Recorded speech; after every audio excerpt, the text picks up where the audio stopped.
So this is how you calculate it.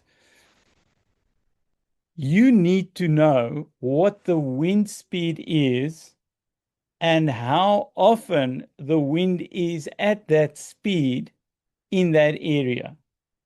So your wind turbine, if the wind speed is 20 kilometers per hour, for example, your wind turbine's output might be 50%. So if you have a 3 kilowatt wind turbine, then it's only going to give you 1.5 kilowatts when the wind is blowing at a speed of 20 kilometers per hour.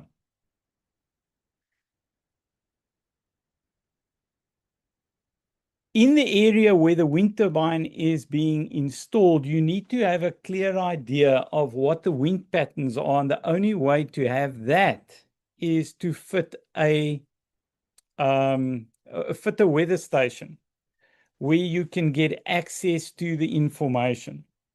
If a guy is going to be spending 200,000 Rand on a wind turbine, or maybe even 100,000 Rand on a wind turbine, rather get your customer to spend 5 grand on a weather station and monitor the weather where you wanted to do the wind turbine installation for a period of a year.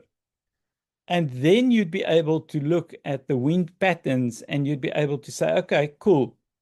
It blows at 20 kilometers per hour for 30% of the year. It blows at 40 kilometers per hour for 5% of the year. So then you can say for only 5% of the year, this wind turbine is going to be pushing 100% of its rated capacity. So it is going to involve a study, but what it will do is it's going to be super interesting to have a look at the figures and the values that you're getting out of the study in order to determine whether it's going to be viable or not.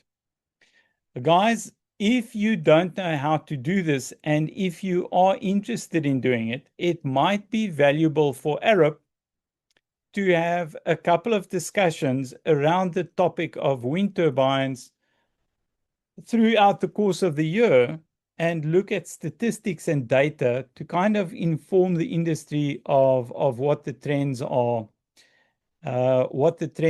and where industry is going.